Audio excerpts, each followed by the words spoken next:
فسبحان الذي لا يحصى امتنانه باللسان ولا بالقلم ونشهد أن لا إله إلا الله وحده لا شريك له ونشهد أن سيدنا وسندنا وحبيبنا وطبيبنا وطبيب قلوبنا وأرواحنا ومولانا محمدا عبده ورسوله الذي أرسله بالحق بشيرا ونذيرا وداعيا إلى الله بإذنه وسراجا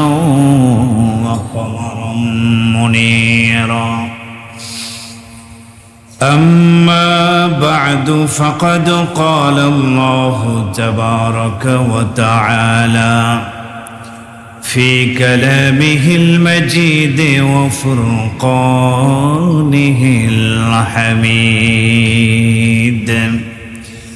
أعوذ بالله من الشيطان الرجيم بسم الله الرحمن الرحيم والفجر وليال عشر والشفع والوتر والليل إذا يسر هل في ذلك قسم لذي حجر ألم تر كيف فعل ربك بعاد وقال النبي صلى الله عليه وسلم ما من أيام العمل الصالح فيهن أحب إلى الله من هذه الأيام العشر قالوا يا رسول الله ولا الجهاد في سبيل الله قال النبي صلى الله عليه وسلم ولا الجهاد في سبيل الله إلا رجل خرج بنفسه وماله فلم يرجع بذلك من شيء رواه البخاري أو كما قال النبي صلى الله عليه وسلم درود شريف قولي اللهم صل على محمد وعلى آل محمد كما صليت على إبراهيم وعلى آل إبراهيم إنك حميد مجيد اللهم بارك على محمد وعلى آل محمد كما باركت على إبراهيم وعلى آل إبراهيم إنك حميد مجيد أستغفر الله الذي لا إله إلا هو الحي القيوم وأتوب إليه لا حول ولا قوة إلا بالله العلي العظيم الحمد لله ثم الحمد لله মহান আল্লাহ রব্বুল আলামিনের আলী শান দরবারে লাখ কোটি শুকর যেই মহান আল্লাহ রব্বুল আলামিন আমাদেরকে দয়া করে মায়া করে জিলকাদ মাসের শেষ জুমায় সালাতুল জুমা আদায়ের লক্ষ্যে পৃথিবীর সর্বশ্রেষ্ঠ জায়গা, পবিত্রতম স্থান আল্লাহর ঘর মসজিদে আসার বসার মতো তৌফিক দান করেছেন। আমরা সকলেই সেই মহান মুনিবের দরবারে হৃদয়ের সবটুকু ভালোবাসা উজাড় করে দিয়ে কালিমাতুশ শুকর আদায় করছি। সবাই বলে আলহামদুলিল্লাহ। মুহতারাম হাজিরিন, আমাদের ধারাবাহিক আলোচনা চলছে হজ সম্পর্কে। গত জুমায় বিদায় হজে রসুল করিম সাল্লাল্লাহু আলাইহি সাল্লাম কি ভাষণ দিয়েছিলেন, কিছু অংশ আমরা আলোচনা করেছি, আলোচনা শুনেছি। সামনে যেহেতু আমাদের জিলহজ মাস চলেই এসেছে, বিদায় হজের ভাষণ যতটুকু বাকি রয়ে গেছে, আগামী বছর আল্লাহ চাহে যদি হায়াতে রাখে তো ইনশাআল্লাহ বাকি অংশ আগামী হজের মৌসুমে আলোচনা হবে ইনশাআল্লাহ। বলেন আল্লাহ তাআলা আমাদেরকে আগামী বছর পর্যন্ত সবাইকে সুস্থতা এবং নেক হায়াত দান করুন। জিলহজ মাস আমাদের একেবারেই সন্নিকটে এসে গেছে। আজকে জিলকদ মাসের 26 তারিখ, কি বলেন ঠিক না? 26।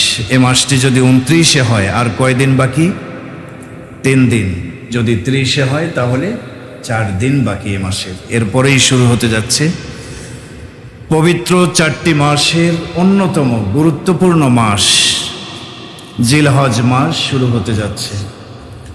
জিলহজ মাসের কিছু আমল আছে, জিলহজ মাসের তাৎপর্য, গুরুত্ব, ফজিলত রয়েছে। এ বিষয়ে আমরা অনেকেই জানি আলহামদুলিল্লাহ। তবে বেশিরভাগই আমরা মনে করি যে জিলহজ মাসে 2টি গুরুত্বপূর্ণ ইবাদতই রয়েছে, হজ এবং কোরবানি। এতটুকুই অনেকে জানি। কিন্তু এই 2টি ইবাদত ছাড়া আরও যে জিলহজ মাসের প্রথম 10 দিনের আমল রয়েছে অনেকেই আমরা জানি না, অথবা জানলেও সেগুলো ভুলে যাই, কারণ 1 বছর পরে জিলহজ মাস আবার আসে। কি বলেন ঠিক না? এজন্য স্মরণ করিয়ে দেওয়া উচিত। আজকের খুতবার আলোচ্য বিষয় জিলহজের তাৎপর্য এবং ফজিলত এবং জিলহজের প্রথম দশকের নেক আমল সমূহ, বিশেষ আমল সমূহ। আল্লাহ তাআলা আমাদেরকে ইখলাসের সাথে আমলের নিয়তে কথাগুলো বলা এবং শোনার মতো তৌফিক দান করুন। জিলহজ মাসের শ্রেষ্ঠত্ব এটা পবিত্র কোরআন এবং হাদিস দ্বারা প্রমাণিত। কোরআনে কারিমে আল্লাহ তাআলা সূরাতুত তাওবায় ঘোষণা করেন, ইন্না ইদ্দাতাশ শুহুরি ইনদাল্লাহি 12 শাহরান ফি কিতাবিল্লাহ ইয়াওমা খালাকাস সামাওয়াতি ওয়াল আরদ মিনহা আরবাআতুন হুরুম। আল্লাহ তাআলা বলেন, যেদিন থেকে আল্লাহ তাআলা আসমান এবং জমিন সৃষ্টি করেছেন, অর্থাৎ এই পৃথিবী সৃষ্টির প্রথম দিন থেকে আল্লাহ তাআলার বিধান অনুযায়ী মাসসমূহের সংখ্যা চলে আসতেছে 12টি। 12টি মাসে 1 বছর পূর্ণ হয়। এটি ফি কিতাবিল্লাহ, দুনিয়ার কোনো বৈজ্ঞানিকের আবিষ্কার করা হিসাব নয়। ফি কিতাবিল্লাহ, এই হিসাবটি পৃথিবীর সৃষ্টি লগ্ন থেকে শুরু করে আল্লাহর বিধান অনুযায়ী চলে আসছে। সুবহানাল্লাহ।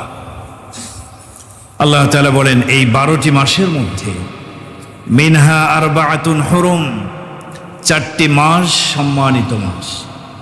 সম্মানিত মাস, এ মাসের মর্যাদা রক্ষা করাটা আমাদের জন্য জরুরি।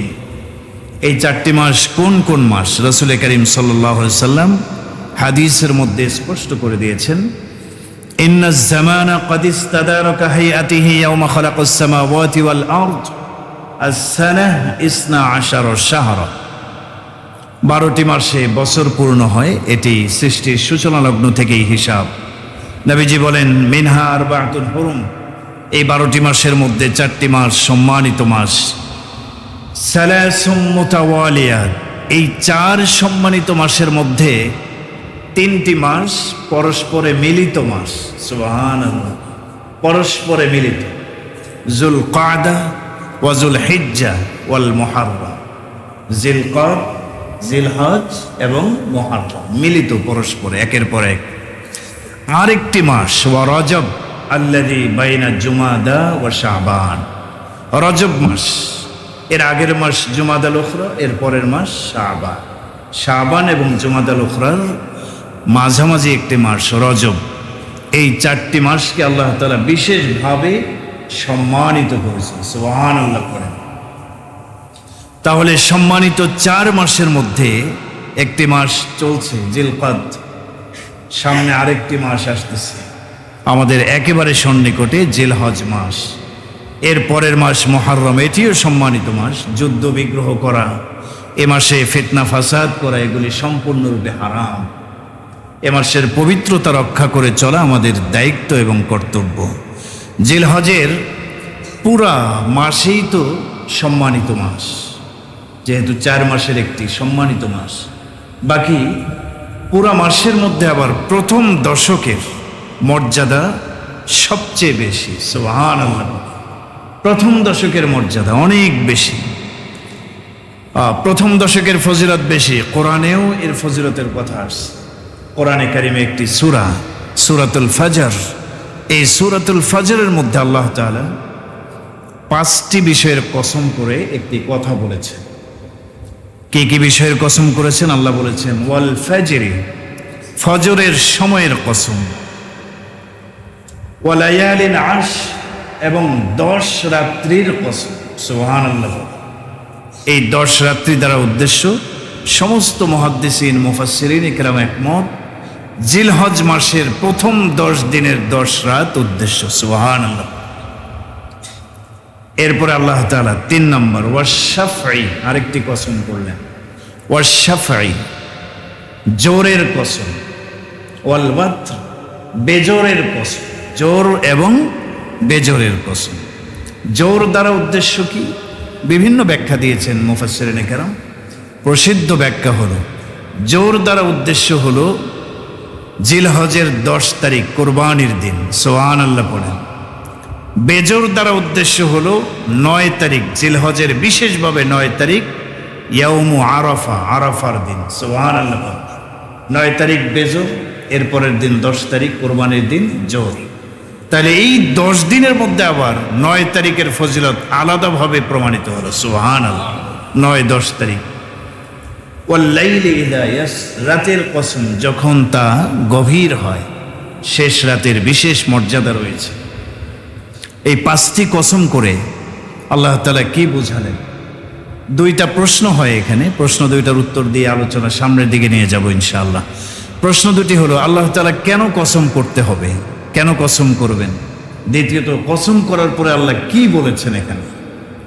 প্রশ্ন, কেন কসম কেন করতে হবে আল্লাহ তাআলার? আল্লাহ তাআলার তো প্রত্যেকটা কথাই গুরুত্বপূর্ণ। আমরা সাধারণত কসম ব্যবহার করি কেন? কথার গুরুত্ব বোঝানোর জন্য। কি বলেন, ঠিক না? আমার একটা কথা হয়তো কেউ বিশ্বাস করবে না, এই জন্য কসম করি, আল্লাহর কসম করে আমি বলছি, তাই না? কথাটা যেন মানুষ বিশ্বাস করে।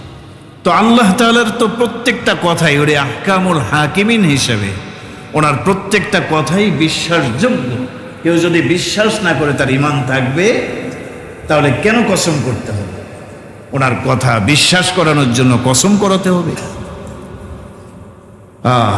আসলে ব্যাপারটা হলো, আল্লাহ রাব্বুল আলামিন শুধু এই সূরাতে না, কোরআনে কারিমে অনেক জায়গায় কসম করেছেন। ওয়াল আসরি, সময়ের কসম অনেক। লা উকসিমু বিয়াউমিল কিয়ামা ওয়ালা উকসিমু বিন-নাফসিল লাওয়ামা, অনেক কসম করেছেন আল্লাহ তাআলা। এই কসমগুলো করার দ্বারা আল্লাহ তাআলার এটা উদ্দেশ্য না যে কসম করার পরে যে কথা বলবেন সেই কথাটা আল্লাহকে বিশ্বাস করাতেই হবে আমাদের, এই জন্য না।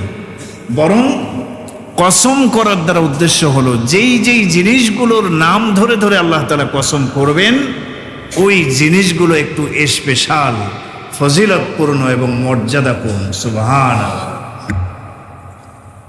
যেমন এই সূরার মধ্যে আল্লাহ তাআলা প্রথম কসম করলেন ওয়াল ফাজরি, ফজরের সময়ের কসম। তার মানে বোঝা গেল ফজরের সময়টা অনেক বড় দামি, অনেক বড় ফজিলতপূর্ণ সময়।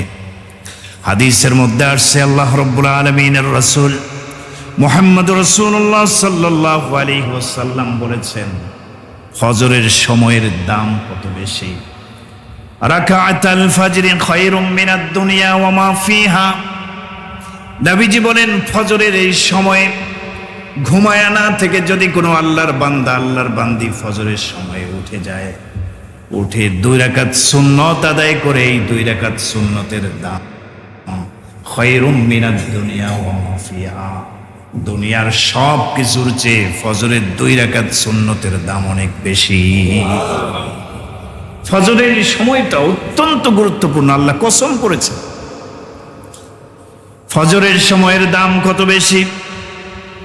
ফজরের সময়ে উঠে কোন ব্যক্তি যদি জামাতের সাথে ফজরের সালাত আদায় করে, নবীজি বলেছেন মান সাল্লাস সুবহা ফি জামাআতিন ফাহুয়া ফি জিম্মাতিল্লাহ, যে ব্যক্তি ফজরের জামাতে শরীক হয়ে যাবে, ফজরের 2 রাকাত ফরজ সালাত জামাতের সাথে আদায় করবে, সারাটা দিন তার দেখাশোনার জিম্মাদারি আল্লাহ নিয়ে নেবে। ফাহুয়া ফি জিম্মাতিল্লাহ, সে আল্লাহর জিম্মায় চলে যায়। সুবহানাল্লাহ, কত দাম এই সময়ের। নবীজি আরো বলেছেন সামিয়াতু রাসূলুল্লাহি সাল্লাল্লাহু আলাইহি ওয়াসাল্লাম قال, একজন সাহাবী বর্ণনা করেন আমি নবীজিকে কথা বলতে শুনেছি, মান সাল্লাল ইশা ফি জামাআতিন ফাকান্নামা কামা নিসফাল লাইল, যে ব্যক্তি ইশার সালাত জামাতের সাথে আদায় করবে, অর্ধেক রাত পর্যন্ত আল্লাহ তাআলা কিয়ামুল লাইল করার মতো সব তার আমলনামায় লিখে দেবেন। সুবহানাল্লাহ। এরপরে ফজরের সময় উঠে ওমান সাল্লাস সুবহা ফি জামাআ ফাকান্নামা সাল্লাল লাইলা কুল্লাহু, ফজরের সময় আবার উঠে যদি জামাতের সাথে ফজরে শরীক হয়, তাহলে সারা রাত পুরা রাত ইবাদত বন্দেগীতে কাটানোর সব আল্লাহ তার আমলনামায় লিখে দেবেন। এই সময়টা কত দামি সময়, কত দাম এই সময়ের। কোরআনে কারিমে আল্লাহ বলছেন ইন্না কুরআনাল ফাজরি কানা মাশহুদা, ইন্না কুরআনাল ফাজরি কানা মাশহুদা, ফজরের সালাতে কোরআনে কারিমের তেলাওয়াত যখন করা হয়, ইমাম সাহেবগণ কোরআনে কারিমের তেলাওয়াত করেন একটু লম্বা করে, কি বলেন ঠিক না? এশা মাগরিবের তুলনায় লম্বা হয় ফজরের কেরাত। কেন হয়? হাদিসের মধ্যে আসছে এবং কোরআনে আল্লাহ বলেছেন যে ফজরের কেরাত, এই কেরাতের সময় মাশহুদা, এই কেরাত পাঠের সময় উপস্থিত হয়ে থাকে। কারা উপস্থিত হয়? হাদিসে রাসূল বলেছেন ইয়াশহাদুহু মালাইকাতুল লাইলি ওয়া মালাইকাতুন নাহার, রাতের ফেরেশতা, দিনের দায়িত্বে নিয়োজিত ফেরেশতা সবাই ডিউটি শেষ করে সবাই এসে ফজরের জামাতের কেরাত শোনে। সুবহানাল্লাহ, সুবহানাল্লাহ। ফজরের মাধ্যমে দিন হয়, সুবহে সাদিকের মাধ্যমে দিন হয়। রাতে সারা রাত পর্যন্ত যে ফেরেশতারা ডিউটি করেছে, তারা এখন ছুটিতে যাবে, তারাও ছুটিতে যাওয়ার আগে ফজরের কেরাতের অপেক্ষায় থাকে। সুবহানাল্লাহ। আবার ফজর থেকে নিয়ে তো আরেক দল দিনের দায়িত্বে নিয়োজিত থাকবেন ফেরেশতাগণ, ওনারা দায়িত্ব শুরু করেন ফজরের কেরাত শুনে। সুবহানাল্লাহ। আফসোস আমাদের জন্য, খুবই আফসোস আমাদের জন্য, ফজরের সময়টা গুরুত্বপূর্ণ হলেও আমাদের বেশিরভাগ মুসলমান ফজরের এই টাইমে ঘুমের মাধ্যমে কাটায় দেয়। খুবই আফসোস। সবচেয়ে বেশি আমাদের কাজা হয়ে যায় ফজরের নামাজ। কি বলেন ভাই, ঠিক না বেঠিক? জোরে বলেন না ঠিক না বেঠিক? এই যে আজকে মাশাআল্লাহ জুমার নামাজের জন্য আসছে, ফজরেও তো অনেকে আসছে মাশাআল্লাহ, কিন্তু ফজরের এখনকার তুলনায় ফজরের সংখ্যা বেশি ছিল নাকি কম? পুরা মসজিদ ভরে নেই, বারান্দার আগ পর্যন্ত মোটামুটি ছিল। তার মানে ফজরে মুসল্লিদের সংখ্যা কম হয়।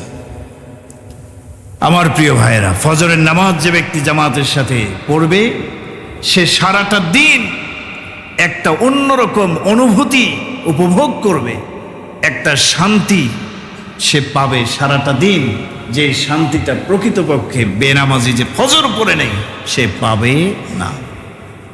এজন্য আমার প্রিয় ভাইয়েরা, অনেক মানুষ, নামাজি মানুষ, ফজর কোনোরকম ভাবে যদি কাজা হয়ে যায় আফসোস করতে থাকে সারাদিন, আর তার ভালো লাগে না। যারা পড়ে না তাদের তো পড়তে ভালো লাগে না, শেষ রাত্রে ফজরের সময় উঠতে মনেই চায় না। কিন্তু যারা রেগুলার মুসল্লি পড়ে, কোনোদিন যদি মিস হয় তারা অশান্তি অনুভব করে যে কি করলাম, ফজরটা মিস হয়ে গেল। কি বলেন, ঠিক না বেঠিক? ফজরের নামাজে উপস্থিত হতে হবে। আল্লাহ সবাইকে তৌফিক দান করুন। 5 ওয়াক্ত নামাজ পড়তে হবে, দরকার আছে না নাই? 5 ওয়াক্ত নামাজ আমাদেরকে জান্নাতুল ফেরদাউস পর্যন্ত পৌঁছায় দেবে। সুবহানাল্লাহ। নামাজের কথা বলার পরে আল্লাহ তাআলা বলেন, যারা নামাজ পড়বে তাদের ছোটখাটো জান্নাত আমি দেব না। আল্লাযীনা হুম ইয়ারিসুনাল ফিরদাউসা হুম ফিহা খালিদ। এক বক্তা নাকি বলছে নামাজ পড়লে জান্নাতে যাবে, এটা কোথায় আছে? আরে সূরা মুমিনুন খুলে পড়ে নাই তো, পড়াশোনা নাই। পড়াশোনা করলেই না বুঝবে, কি বলেন, ঠিক না? শুধু জান্নাত না, যারা নামাজ ঠিক করবে, আল্লাযীনা হুম ফি সালাতিহিম খাশিউন, যারা নামাজ খুশুর সাথে আদায় করবে, ধীরস্থিরতার সাথে আদায় করবে, আল্লাযীনা হুম আলা সালাওয়াতিহিম ইউহাফিজুন, পরের আরেক আয়াতে বলছে যারা নামাজকে হেফাজত করবে, মানে ওয়াক্ত মতো নামাজ পড়বে। এই গুণগুলো যাদের মধ্যে থাকবে, নামাজ পড়বে, আল্লাযীনা ইয়ারিসুনাল ফিরদাউস, তারা জান্নাতুল ফিরদাউসের ওয়ারিস হয়ে যাবে। সুবহানাল্লাহ। আল্লাহ তাআলা আমাদেরকে 5 ওয়াক্ত নামাজ জামাতের সাথে আদায় করার তৌফিক দান করুন, বলেন আমিন। নিয়ত করতে পারবো তো ইনশাআল্লাহ? কারা কারা 5 ওয়াক্ত নামাজ মসজিদে জামাতের সাথে আদায় করব ইনশাআল্লাহ? হাত উঁচু করে নিয়তটা অন্তত করেন ইনশাআল্লাহ। আল্লাহ পরিবর্তন করে দিলে সময় লাগবে না, কি বলেন, ঠিক না? আল্লাহ সবাইকে কবুল করেন, বলেন আমিন। ওয়াল ফাজরি বলে আল্লাহ তাআলা ফজরের সময়ের গুরুত্ব বোঝালেন। ওয়ালায়ালিন আশর, 10 রাতের কসম করে আল্লাহ রাব্বুল আলামিন জিলহজ মাসের প্রথম 10 দিনের 10 রাতের ফজিলতের কথার দিকে ইঙ্গিত করলেন। এভাবে আল্লাহ তাআলা 5টি কসম করে কি বোঝালেন? আল্লাহ তাআলা 5টা জিনিসের কসম করার পরে একটা জরুরি কথা, গুরুত্বপূর্ণ একটি বিষয়ের দিকে ইঙ্গিত করে আল্লাহ তাআলা বলেন, আলাম তারা কাইফা ফাআলা রাব্বুকা বিআদ। এই কসম করে আল্লাহ গুরুত্ব সহকারে একটি কথা বললেন, সেটা হলো, হে নবী, আপনি কি দেখেননি, আপনি কি অবলোকন করেননি, কাইফা ফাআলা রাব্বুকা বিআদ, আদ সম্প্রদায়ের জালেম লোকদের সাথে আপনার রব কেমন আচরণ করেছেন, তাদেরকে কিভাবে শাস্তি দিয়েছেন আদ সম্প্রদায়ের লোকদেরকে, আপনি কি দেখেননি? আদ সম্প্রদায়ে কারা? হযরতে হুদ আলাইহিস সালাতু সালামের জাত, কওমের নাম হচ্ছে কওমে আদ। কি নাম বলেন? কওমে আদ। হুদ আলাইহিস সালামের উম্মত। তাদের অনেক অপরাধ ছিল। আল্লাহ তাআলা নবীকে বলছেন, হে নবী, আপনি তো দেখেন নাই তাদের সাথে আপনার রব কেমন আচরণ করছে, ওদের আমল কেমন ছিল, অপরাধ কেমন ছিল। আল্লাহ তাআলা কোরআনে কারীমের মধ্যে বলেছেন, ফাআম্মা আদুন ফাস্তাকবারু ফিল আরদ। আদ সম্প্রদায়, তারা পৃথিবীতে অহংকারী একটা সম্প্রদায় ছিল, অহংকারী। অন্যায়ভাবে পৃথিবীতে অহংকার প্রদর্শন করত। ওয়া ক্বালু, এবং তারা এই কথা বলতো, মান আশাদ্দু মিন্না কুওয়া, শক্তির দিক দিয়ে আমাদের চেয়ে বর্তমান পৃথিবীতে শক্তিশালী আর কোন সম্প্রদায় আছে? আমরাই তো সবচেয়ে বেশি শক্তিশালী। নাউজুবিল্লাহ। বিশাল দেহের অধিকারী তারা ছিলেন, অনেক উঁচা লম্বা। বর্ণনায় আসছে তারা পাহাড় কেটে কেটে সুন্দর বিল্ডিং নির্মাণ করত, পাহাড় কেটে কেটে। সুখে স্বাচ্ছন্দ্যে তারা ছিল, কিন্তু তারা অহংকারী হয়ে গিয়েছিল। হুদ আলাইহিস সালাম ঈমানের কথা বলেছিলেন, ন্যায়ের পথে তাদেরকে দাওয়াত দিয়েছিলেন, তারা দাওয়াত তো গ্রহণ করেই নেই, উল্টা তারা অহংকারী হয়ে গিয়েছিল। আল্লাহ তাআলা তাদেরকে শাস্তি দিলেন। কি শাস্তি? তারা একদিন দেখতে পেল আকাশে মেঘ তাদের দিকে আসতেছে, ধেয়ে আসতেছে, মেঘমালা। তারা মনে করলো, ক্বালু হাযা আরিদুন মুমতিরুনা, তারা মনে করলো এই মেঘ মনে হয় আমাদেরকে রহমতের বৃষ্টি দিবে, বৃষ্টি দিবে আমাদেরকে। বাল হুয়া মাস্তাআজালতুম বি, আল্লাহ তাআলা বলেন, না না, এই মেঘ বৃষ্টি দেওয়ার জন্য না, এটা তোমরা যে শাস্তির ব্যাপারে তাড়াহুড়া করছিল, সেই শাস্তি তোমাদের কাছে মেঘের মাধ্যমে আসতেছে। নাউজুবিল্লাহি মিন যালিক। এরপরে আল্লাহ তাআলা বলেন, তাদের শাস্তি হিসেবে রিহুন, বাতাস পাঠায় দিলাম, বাতাস ফিহা আযাবুন আলীম, এমন বাতাস যেই বাতাসের মধ্যে কঠিন শাস্তি ছিল। অর্থাৎ ঘূর্ণিঝড় শুরু হয়ে গেল, টর্নেডো ঘূর্ণিঝড় শুরু হয়ে গেল। তাদের শক্তি প্রদর্শন করে যতগুলো বিল্ডিং তৈরি করেছিল সবগুলো ধ্বংস হয়ে গেল। এমন বাতাস চলে আসলো, ঘূর্ণিঝড় চলে আসলো, তারা টিকতে পারলো না। তুদাম্মিরু কুল্লা শাইইন বিআমরি রাব্বিহা, রবের নির্দেশে বাতাস এসে তাদের সবকিছুকে চূর্ণ বিচূর্ণ করে দিল। ফাসবাহু লা ইউরা ইল্লা মাসাকিন, তারা সকালবেলা উঠে দেখলো সব শেষ, তাদের অহংকারের যা যা ছিল সব চূর্ণ বিচূর্ণ হয়ে গেছে। এভাবে তাদেরকে ধ্বংস করে দেওয়া হয়। সম্মানিত ভাইয়েরা, আল্লাহ তাআলা কি বুঝালেন? কসম করে এটাই বুঝালেন, অহংকারী হওয়া যাবে। আমাদের অহংকার আছে না নাই বলেন? হ্যাঁ, আমাদের তো তুচ্ছ অহংকার, এগুলো অহংকারের মধ্যে পড়েই না, ঠিক না? আমাদের মধ্যে কে আছে এমন যে অহংকার করার মতো? এই ফিরআউন না অহংকার করছে? হামান, কারুন এত বিশাল সম্পত্তির অধিকারী ছিল, সে অহংকার করছে, তার জন্য কিছুটা মানায়। তার মতো সম্পদওয়ালা পৃথিবীতে কেউ আছে নাকি? আরো জোরে বলেন, আছে নাকি? কারণ সে এত বিশাল সম্পত্তির মালিক ছিল, তার যে সম্পদ, সোনা রূপা চান্দিগুলো রাখা হতো, এক একটা গুদাম ঘরের মধ্যে রাখা হতো। বর্ণনার মধ্যে আসছে এই গুদাম ঘরগুলোর চাবি বহন করার জন্য সিত্তিনা বাগালা, 60টি মোটা তাজা খচ্চরের পিঠে চাবি বহন করা হতো। সুবহানাল্লাহ, এত বিশাল সম্পদের মালিক, সে অহংকার করেছে। তো আপনি আমি অহংকার কিসের? এর তো অহংকারের কোনো বিষয়ই না, তারপরও আমরা অহংকার করি। অহংকার এটা আল্লাহ তাআলার চাদর, এই অহংকার করা আল্লাহ পাকের জন্যই সমুচীন।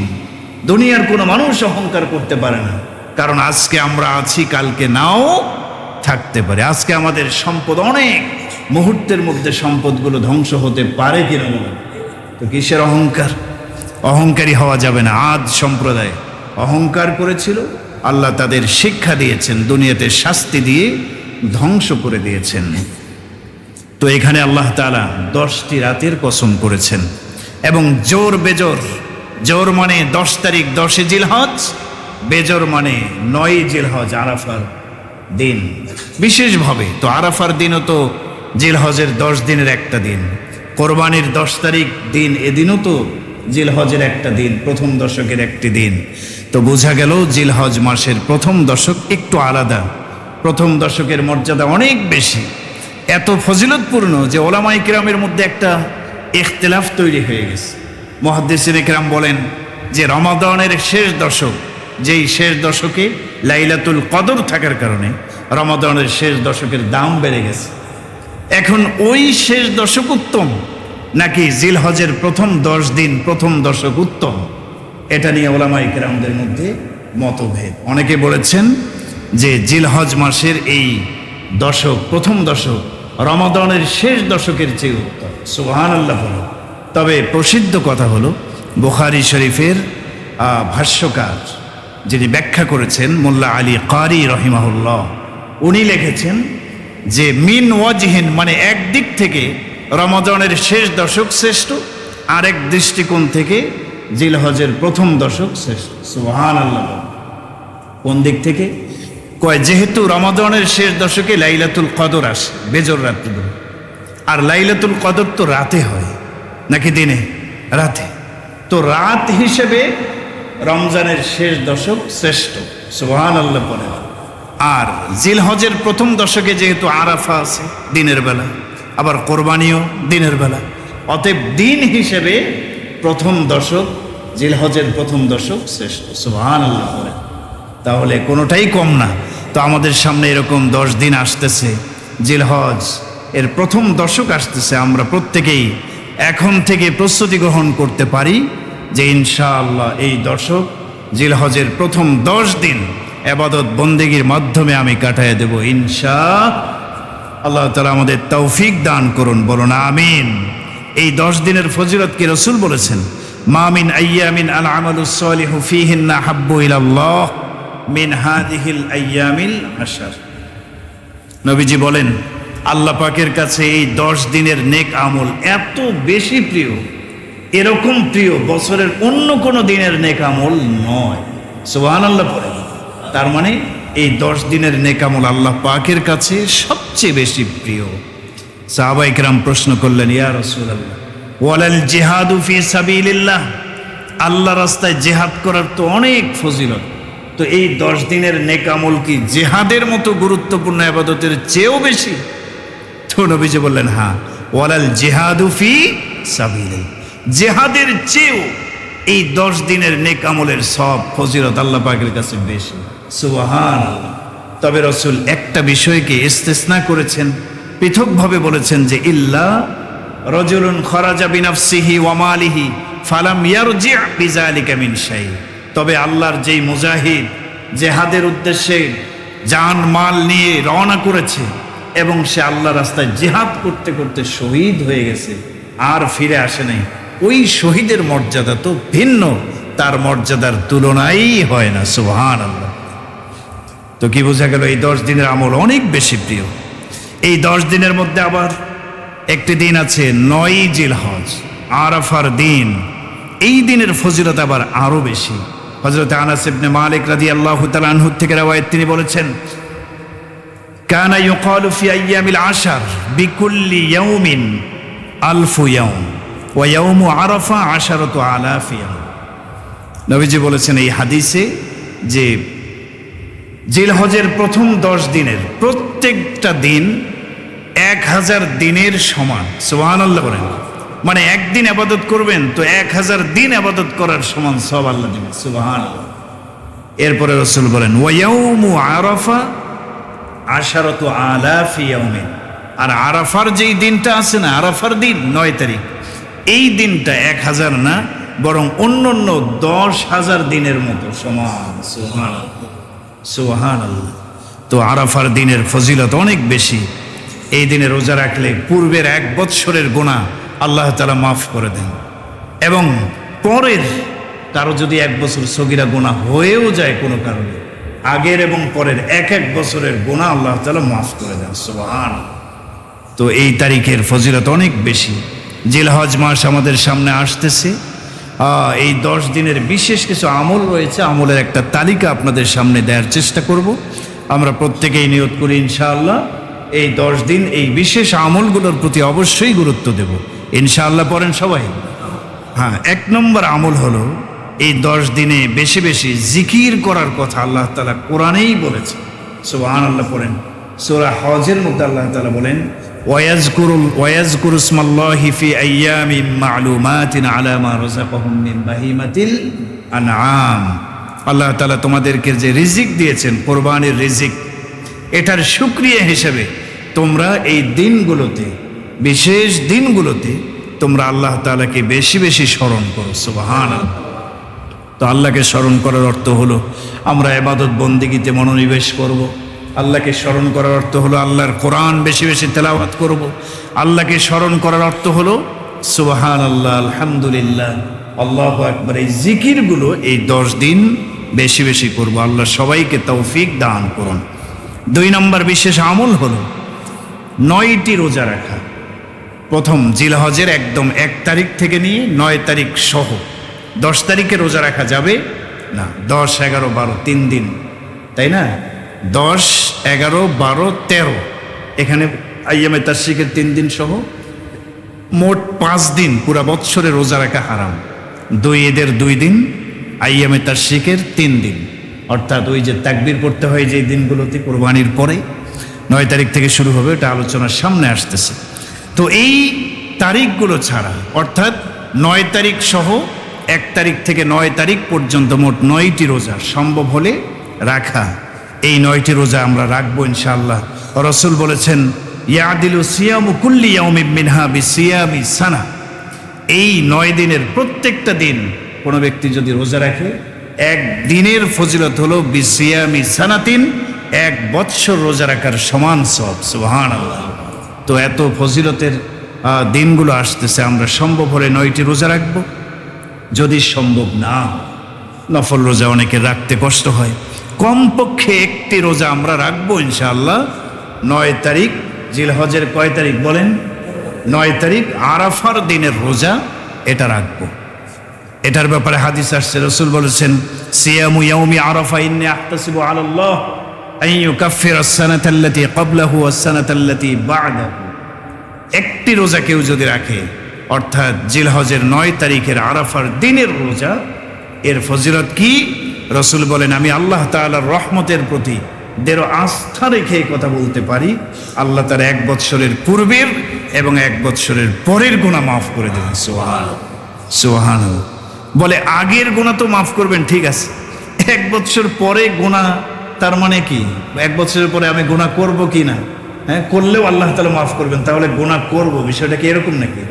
বলেন না, এরকম বোঝানো হয়েছে? মুমিন তো গুনাহ করতেই পারে না, হ্যাঁ শয়তান ধোঁকা দিতে পারে কিনা বলেন? যদি কখনো পাপ পিছলে গুনাহ হয়ে যায়, আগামী 1 বৎসরের গুনাহ অর্থাৎ সগীরা গুনাহগুলো আল্লাহ তাআলা মাফ করে দেবেন। সুবহানাল্লাহ। তাহলে কত বড় ফজিলত আরাফার দিনের রোজা, 9 তারিখের রোজা। এখানে একটি মাসআলা মানে মতনৈক্য আছে যে আরাফার দিনের রোজা বলতে কোন দিনের রোজা বলা হয়েছে, তাই না? 9 তারিখ জিলহজের 9 তারিখকে বলা হয় আরাফার দিন, 10 তারিখকে বলা হয় ইয়াউমুন নাহার, আর 9 তারিখকে বলা হয় ইয়াউমু আরাফা। এখন আমরা বাংলাদেশে যারা আছি, আমাদের জন্য 9 তারিখ জিলহজের 9 তারিখ যেদিন হবে, আমরা সেদিন আরাফার রোজা রাখব। সৌদি আরবে যারা আছে তাদের ওইখানে 9 তারিখ অর্থাৎ আমাদের একদিন আগে হবে, তাদের 9 তারিখ আমাদের, আরে বলেন না, আমাদের একদিন আগে। তার মানে আমাদের এই দেশে যখন 8 তারিখ হবে, 8ই জিলহজ, ওই দিন সৌদি আরবে কি 9 তারিখ আরাফার দিন, তারা একদিন আগে রোজা রাখবে, আমরা একদিন পরে। বিশাল সংখ্যক উলামায়ে কেরাম এই ব্যাখ্যায় দিয়েছেন, কারণ এই ব্যাখ্যাটা অধিক যুক্তিযুক্ত হওয়ার অন্যতম প্রধান কারণ হলো নবীজি বলেছেন রোজা রাখার ক্ষেত্রে তোমরা চাঁদ দেখে রোজা রাখো, চাঁদের হিসাব অনুযায়ী রোজা রাখো, এবং ঈদ পালনের ক্ষেত্রেও চাঁদের হিসাব অনুযায়ী রোজা রাখো। তাহলে রোজা রাখার ক্ষেত্রে আমরা যদি চাঁদের হিসাব মতো রোজা রাখতে যাই, তাহলে বাংলাদেশের চাঁদের হিসাব অনুযায়ী আরাফার দিন 9ই জিলহজ আমরা রোজা রাখবো, ঠিক আছে না? অনেকে আবার বলেছেন যে যেহেতু আরাফার দিবস পালিত হয় সৌদি আরবে, তাই না, সৌদি আরবে আমাদের দেশের 8 তারিখেই তো তারা আরাফা পালন করে, তো তাদের সাথে মিল রেখে আমরা আমাদের দেশে আরাফা এর রোজা পালন করব, অর্থাৎ 8 তারিখে পালন করব। তো সেক্ষেত্রে প্রশ্ন হবে, সেক্ষেত্রে কি হবে? প্রশ্ন হবে যে আপনি সৌদি আরবের সাথে মিলাইয়া একদিন আগেই রোজা রাখলেন, তাহলে তাকবীরে তাশরিক যে পড়া, তাই না, ওয়াজিব তাকবীরে তাশরিক, অর্থাৎ 9ই জিলহজ আরাফার দিন ফজর থেকে শুরু করে 13 তারিখ 13ই জিলহজ আসর পর্যন্ত, 9, 10, 11, 12, 13, 5 দিন, 5 দিনে মোট 23 ওয়াক্ত নামাজ। প্রত্যেক নামাজের পরে তাকবীরে তাশরিক পড়ার যে বিধান আছে, আল্লাহু আকবার, আল্লাহু আকবার বলেন, লা ইলাহা ইল্লাল্লাহু আল্লাহু আকবার, আল্লাহু আকবার ওয়ালিল্লাহিল। তো এই যে 9 তারিখ 9 জিলহজ থেকে পড়ার কথা, তো সেটাও আপনি একদিন আগে শুরু করবেন। যদি আপনি সৌদি আরবের সাথে মিলান, তাহলে তাকবীরে তাশরিকের ক্ষেত্রেও আপনাকে মিলাতে হবে, কি বলেন, ঠিক না? কারণ ওই দেশে তো 9 তারিখ আরাফার দিন একদিন আগে হচ্ছে, আর আরাফার দিন থেকেই তো তাকবীর পড়ার নির্দেশনা আসছে। তাহলে আপনি এক্ষেত্রে আবার বাংলাদেশে বসে ঠিকই 9 তারিখ থেকে তাকবীর শুরু করেন, তার মানে কি এক ক্ষেত্রে সৌদি আরবের হিসাব, অন্য ক্ষেত্রে আবার আমাদের দেশের হিসাব, এই দ্বিচারিতা, এটার চেয়ে ওই রসুলের হাদিস অনুযায়ী আমল করাটাই উত্তম। রোজা রাখার ক্ষেত্রে, ঈদ উদযাপনের ক্ষেত্রে চাঁদের হিসাব, যেই দেশে যেদিন চাঁদ উঠবে ওই হিসাব অনুযায়ী পালন করাটাই উত্তম। তবে মধ্যমপন্থী ওলামায়ে কেরামদের বক্তব্য হলো এত ইখতিলাফ করে লাভ কি?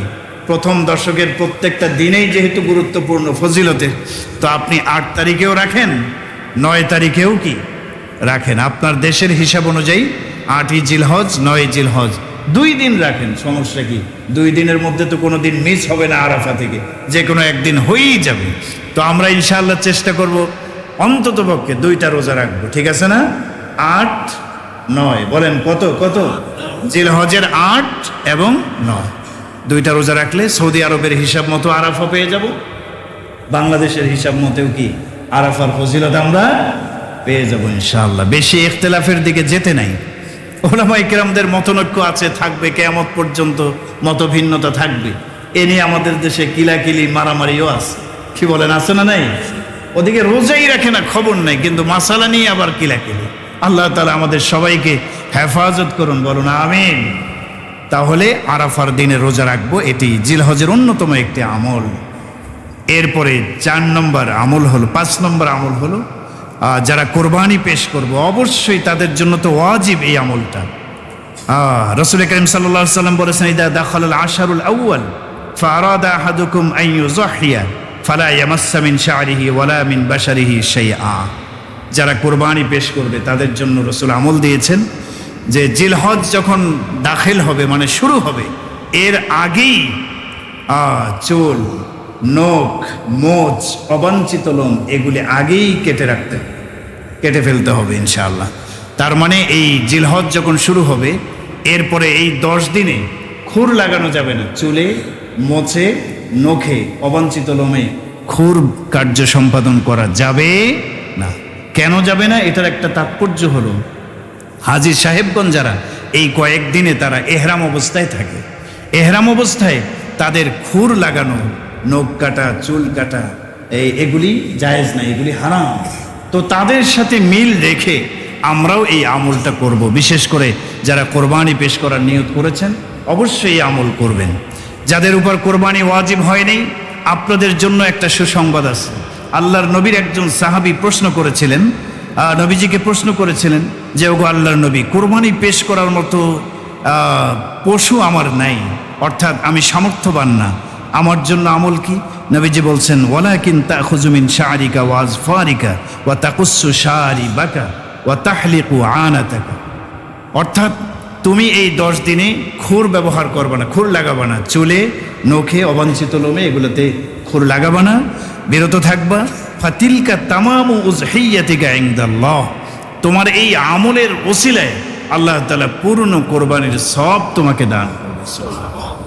তাহলে যাদের সামর্থ্য নাই, যাদের উপরে ওয়াজিব না, আমরাও এই আমলটা করতে পারি, এটার ব্যাপারেও দলিল আছে। তবে কিছু ভাই বলেছেন হাদিসটা জয়ীফ, তবে তাবারানী শরীফ এবং সহিহ ইবনে খুজাইমাতে বিশুদ্ধ সনদে এই হাদিসটিও বর্ণিত আছে। অতএব এই আমলটা যারা কোরবানি পেশ করি তারাও করব, যাদের উপর কোরবানি ওয়াজিব হয়নি তারাও আমরা ইনশাআল্লাহ করব। আল্লাহ তাআলা তৌফিক দান করুন। আচ্ছা, তাকবীরে তাশরিকের আমল, এটা তো বলা হলো, আংশিক বলা হয়েছে। শুরু হবে 9 তারিখ, 9 জিলহজ ফজর থেকে, এরপরে শেষ হবে 13 তারিখ আসর নামাজে শেষ হবে। অর্থাৎ 5 দিনে মোট 23 ওয়াক্ত নামাজে, প্রত্যেক ফরজ নামাজের পরে প্রত্যেক বালেগ মুমিন পুরুষ এবং নারী প্রত্যেকের উপরে ফরজ নামাজের পরে একবার করে তাকবীরে তাশরিক পাঠ করাটা কি বলেন? ওয়াজিব। সবাই বলেন ওয়াজিব। মা ও বোনেরা এর উপর বেশিরভাগই আমল করে না, কারণ তারা জানেও না, এই যে বয়ান তারা শোনে না, ঠিক না? আমাদের প্রত্যেকের দায়িত্ব আমাদের মা ও বোনদের কাছে এই আমলের কথাটা পৌঁছে দেওয়া, তারাও যেন ওয়াজিব আমল থেকে মাহরুম না হয়ে যায়। এরপরে 8 নম্বর, এই জিলহজের প্রথম দশকের বিশেষ আমল হজ পালন করা। 9 নম্বর, কোরবানি পেশ করা। কোরবানি কাদের উপরে ফরজ হয়, কোরবানির ইতিহাস কি, কাদের উপরে ওয়াজিব হয়, এই বিস্তারিত আলোচনা আমরা ইনশাআল্লাহ আগামী জুমাতে করব। আজকের জুমায় এতটুকু বলা দরকার যে কোরবানি আসলে কার উপরে ওয়াজিব হয়। সংক্ষেপ মাসআলা, নেসাব পরিমাণ মালের মালিক যে ব্যক্তি, তার উপরেই কোরবানি কি হয়? ওয়াজিব হয়। নেসাব পরিমাণ মাল বলতে কি বোঝায়? জাকাতের মাসআলায় আমরা শুনেছি ইসলামে 2টা নেসাব দিয়েছে, রূপার একটা নেসাব, স্বর্ণের আরেকটা নেসাব। 52.5 ভরি রূপা, এটা হলো রূপার নেসাব। আর একটা হিসাব দেওয়া হয়েছে স্বর্ণের ক্ষেত্রে 7.5 ভরি স্বর্ণ। তো পৃথক পৃথকভাবে কেউ যদি 52.5 ভরি রূপার মালিক হয় অথবা 7.5 ভরি স্বর্ণের মালিক হয়, অবশ্যই তার উপরে এই কোরবানি ওয়াজিব হবে। এখন কথা হলো এটার টাইম কখন? জাকাতের ক্ষেত্রে তো পূর্ণ 1 বৎসর অতিবাহিত হতে হবে, এই কোরবানির নেসাবের ক্ষেত্রে পূর্ণ বৎসর অতিবাহিত হওয়া জরুরি না। কোরবানির দিনগুলো অর্থাৎ 10, 11, 12 এই 3 দিনের মধ্যেও যদি নেসাব পরিমাণ মালের মালিক হয়, আপনি যদি 52.5 ভরি এই রূপার মালিক হন, 7.5 ভরি স্বর্ণের মালিক হন, আপনার উপরে কোরবানি ওয়াজিব। এখন কথা হলো, আমি তো 52.5 ভরি রূপার মালিক না, বা 7.5 ভরি স্বর্ণেরও মালিক না। আমার কিছু আছে টাকা, কিছু স্বর্ণ, কিছু রূপা, কিছু ব্যবসায়িক পণ্য, প্রয়োজনের অতিরিক্ত আসবাব সামগ্রী কিছু রয়েছে। তো বলা হবে যে আপনি হিসাব করবেন সর্বনিম্ন যে নেশাব, অর্থাৎ রূপার নেশাব, 52.5 ভরি রূপার যে মূল্য, সেই মূল্যের সাথে মিলাবেন আপনার কিছু স্বর্ণ, কিছু রূপা, কিছু ব্যবসায়িক পণ্য, প্রয়োজনের অতিরিক্ত কিছু সামানা আসবাবপত্র আছে, এগুলার মূল্য হিসাব করে দেখবেন 52.5 ভরি রূপার মূল্য পরিমাণ হয় কিনা। যদি এই পরিমাণ হয় অথবা এর চেয়ে বেশি হয়, তাহলে আপনার উপরে কোরবানি ওয়াজিব। 52.5 ভরির রেট কত? বর্তমান বাংলাদেশের বাজার অনুযায়ী 1,87,000, 1,87,500 টাকা। আরেকটা হিসাব দেখলাম 1,78,500 টাকা। তার মানে সামথিং কম বেশি হবে। এই পরিমাণ টাকা হচ্ছে 52.5 ভরি রূপার মূল্য। এখন এই পরিমাণ টাকা যদি কারো থাকে, অথবা এর চেয়ে কম টাকা আছে, কিছু স্বর্ণ, কিছু রূপা, সব মিলিয়েও যদি কোরবানির দিনগুলোতে কেউ এই পরিমাণ অর্থ সম্পদের মালিক হয়, তার উপরে কোরবানি ওয়াজিব। এই পরিমাণ সম্পদের মালিক না, তার উপরে ওয়াজিব না, কিন্তু যদি সে চায় নফল হিসেবে কোরবানি পেশ করতে পারে। আল্লাহ তাআলা আমাদের সামর্থ্যবানদেরকে কোরবানি পেশ করার তৌফিক দান করুন। আল্লাহ তাআলা যা কিছু বলা হলো, এই আমলগুলো আমাদের প্রত্যেককে করার তৌফিক দান করুন। কোরবানির ইতিহাস, মাসাইল আগামী জুমায় আমরা সময় পাবো, সেখানে আলোচনা হবে। আল্লাহ তাআলা আমাদের সবাইকে সে পর্যন্ত হায়াতে তৈয়্যিবা দান করুন। আল্লাহ তাআলা আমাদেরকে জিলহজের প্রথম দশকে নেক আমলের মাধ্যমে কাটিয়ে দেওয়ার মতো তৌফিক দান করুন। ওয়া আখিরু দাওয়ানা আনিল হামদুলিল্লাহি রাব্বিল আলামিন। যারা সুন্নত পড়েন নাই, 4 রাকাত ক্বাবলাল জুমার সুন্নত পড়েন।